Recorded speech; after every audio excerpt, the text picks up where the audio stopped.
All right, so moving on to government borrowing. So the government, uh, sometimes they do not have the money to increase it, to actually pursue government expenditures or infrastructure spending. So what do? They do is they need to borrow.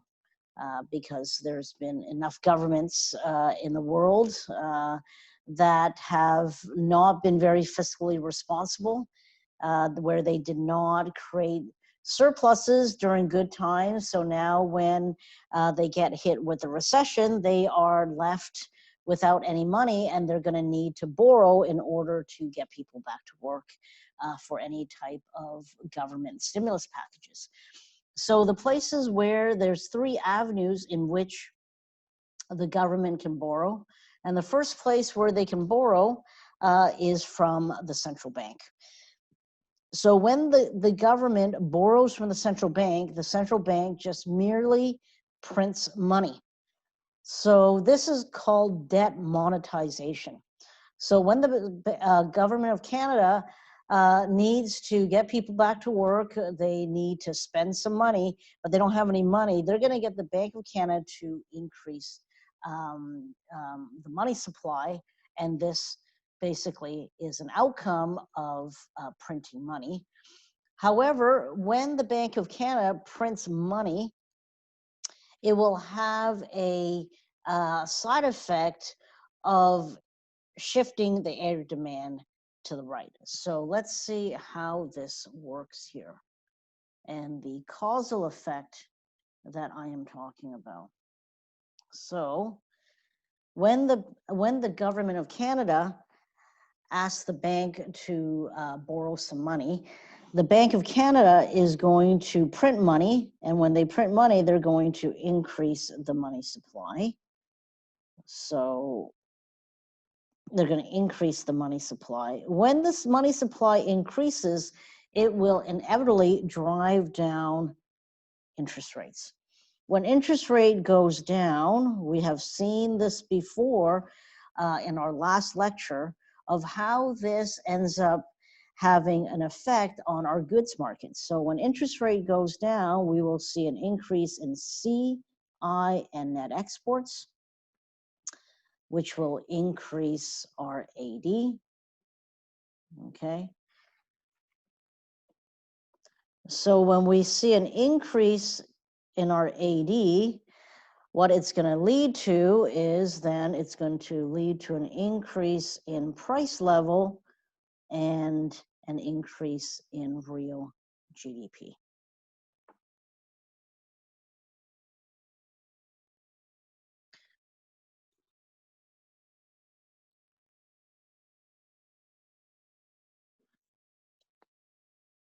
So when the Bank of Canada, when the government of Canada borrows money from the central bank, it will have inflationary consequences, and this is called debt monetization. The second avenue in which the Bank of Canada can borrow money is they can borrow money from the private sector. So, and they usually do this by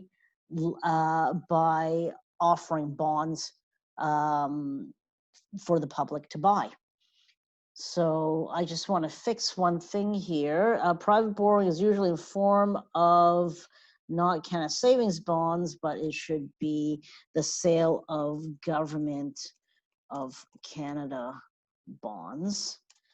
Okay, so these bonds are usually bought by private citizens like you and I, companies, pension funds.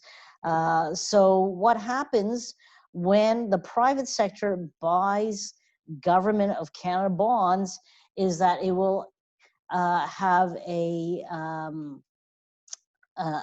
side effect of reducing the money supply. So let's see how this works. It almost has the same effect as open market sale. So, and really, it's really not that different because the Bank of Canada is going to sell bonds, but now the Bank of Canada is not selling bonds but for themselves. They're actually selling bonds on behalf of the government. So let's see how this works. So I'm going to stop share here. I'm going to add this on.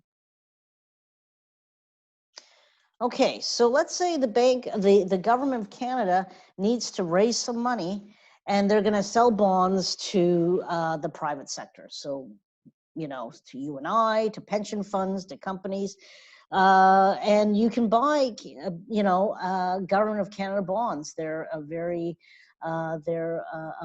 safe form of investments. Because most likely, you know, we don't expect the economy of Canada to be to go away anytime soon.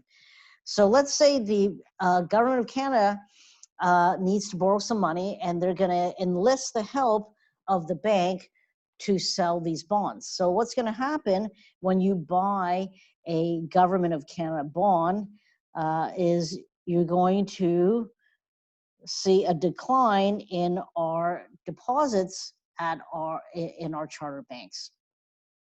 So when you see a decrease in deposits because many people are buying these bonds, you're going to see a decrease in our excess reserves in the economy. And through our money multiplier, you're going to see a decrease in the money supply. And then when there's a decrease in the money supply, you're going to see an increase in interest rate. Now, if there's an increase in interest rate, how does that move into our goods market? So an increase in interest rate will then lead to a decline in CI and net exports, okay, which will then decrease AD. So just to let you know that the relationship of an increase in government borrowing, which then drives up interest rate, this is known as your crowding out effect.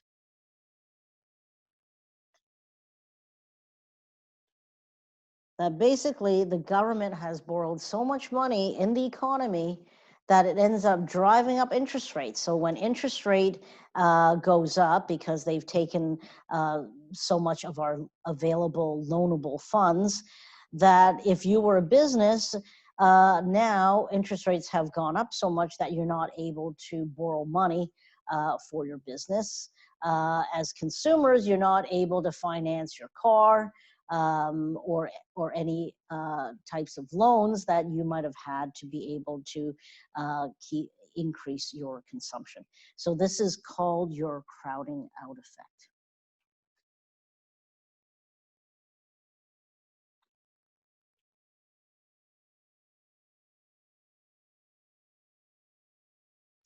So the last place where our government can borrow is they can borrow from other countries.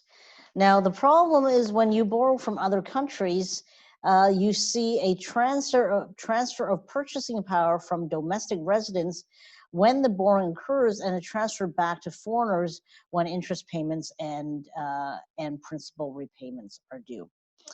So having to finance interest payments abroad will lower the standard of living domestically.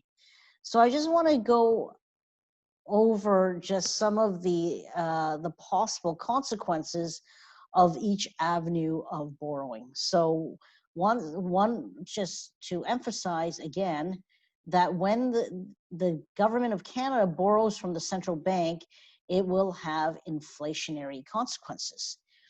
Now, when the government borrows from the private sector, it will crowd out investments. It will have a crowding out effect, which will also then dampen AD in some ways.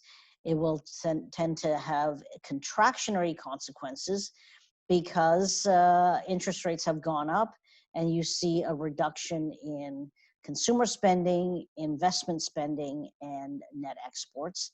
So they tend to have some relatively,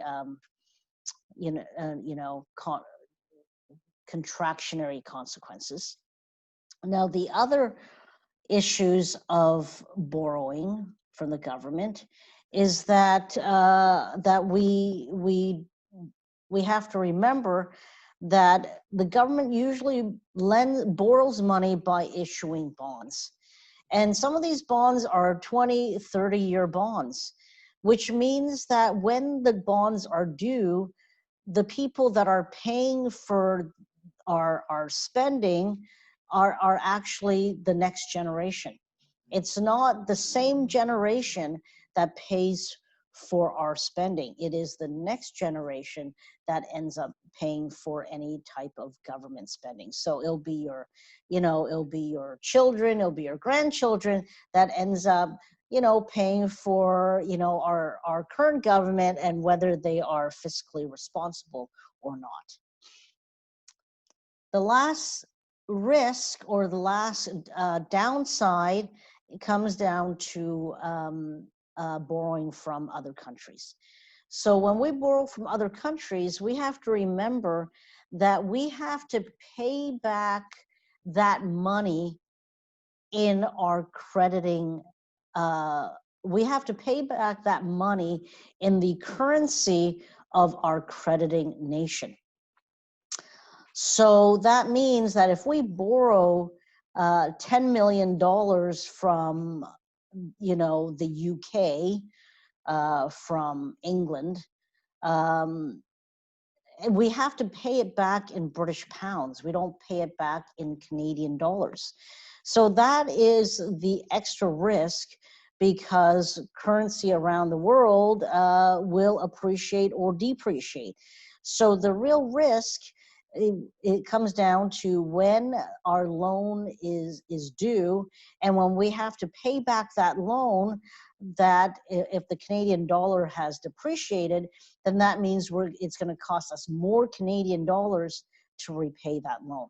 So let's take a look at this example. So we have here that in 1987, the Canadian government borrowed $10 million Canadian from the US. The Canadian to US exchange rate was $1.15 Canadian to $1 US. So let's assume that when the principal was due, the Canadian dollar has fallen against the US to $1.48 Canadian to $1 US. So how much more Canadian dollars is this loan going to cost us? So let's work this out here.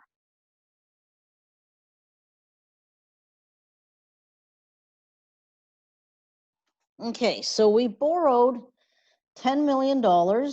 So this is our loan. We have a loan of 10 million Canadian. Okay. And that was at a time when $1 US was equal to $1.15 Canadian. Okay. So the first thing we're going to need to do is we need to figure out how much US dollars did we actually borrow. So what I'm going to do is I'm going to go 10 million divided by 1.15 to figure out how much American dollars did we initially borrow. So we actually borrowed 8.7 million US dollars. Okay, so that is how much we need to pay back when the loan is due. So now let's fast forward, and what's happened?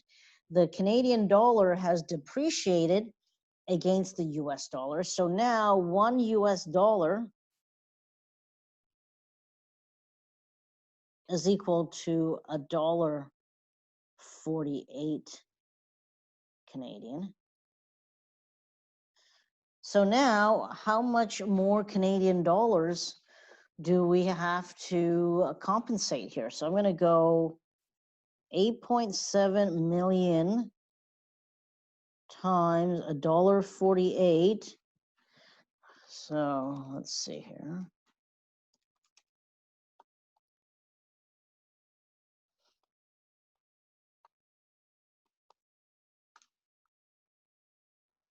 So that $10 million loan is now, because the Canadian dollar has depreciated, so now it is going to be about $12.88 million. So we borrowed 10 million and now we have to pay back 12.9 million. So how much extra did we have to pay? So we're going to go 12.8, or let's just round that to 12.9 minus 10. So this is going to cost us an extra $2.9 million.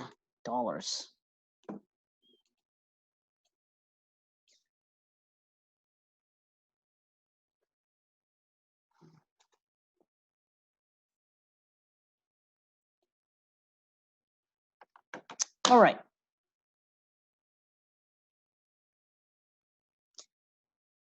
Okay, so let's just finish this off here. So just a little bit of a recap with respect to the ways our policymakers can manage the economy. So last week we dealt with our monetary policy, which are basically ways the central bank can manage the economy, and and really their tools are changing short-term interest rates by changing the operating band, which then will move throughout the economy and affect, the goods market. And the transmission mechanism there are interest rates, and fiscal policy, which is basically government spending and taxation. So just to remind you that monetary policy and fiscal policy really should work independent of one another. That the government should not be able to influence monetary policy, and the governor of the Bank of Canada should also not be able to influence any type of policies coming from the federal government. So even so, with monetary and fiscal policy, we still see that recessions generally last between 12 to 18 months. So even armed with all these tools, our government still faces what we call time lags. And the reason why we still face time lags, why we still see recessions and inflationary gaps, is because of these three lags. So our first lag is something that we call our recognition lag. So our recognition lag is that it takes time for policymakers to actually recognize or see that there is a problem with inflation or recessions. Um, so if you think about the coronavirus, uh, this was quite devastating to our economy because it happened so quickly, and there was really no time in terms of our recognition lag, seeing that this pandemic was actually going to have such a large effect on our economy. Usually we have a bit of a lead time to go, okay, I think a recession is coming. What is going on? Let's prepare for it. But this time around with the coronavirus, I think it really caught everybody off guard. The second leg is our policy leg.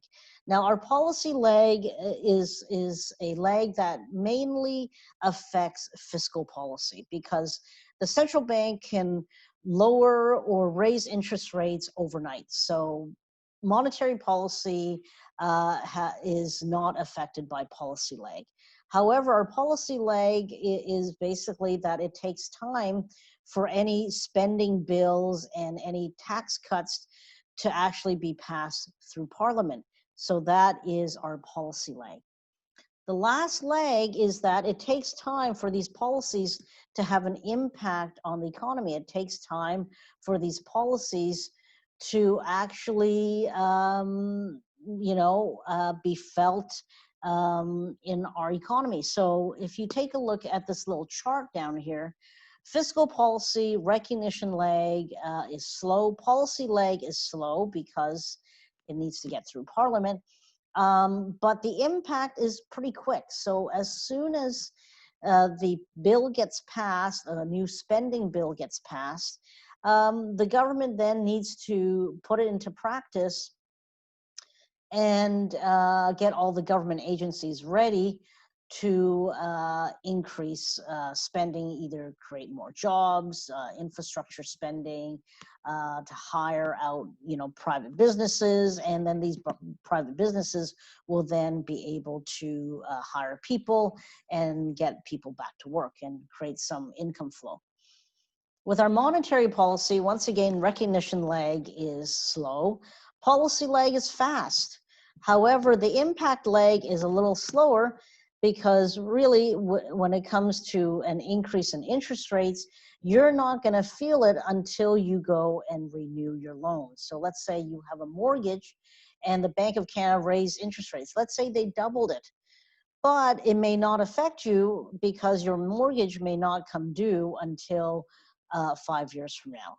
So that is your impact lag.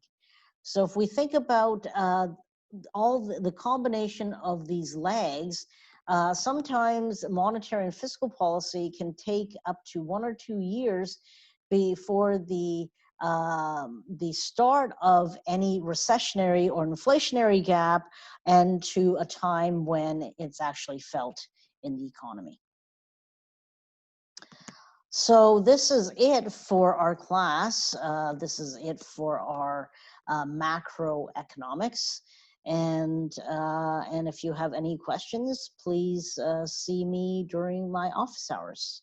And my office hours this week is the same as my office hours last week. And I think I will be keeping the schedule until the end of the term.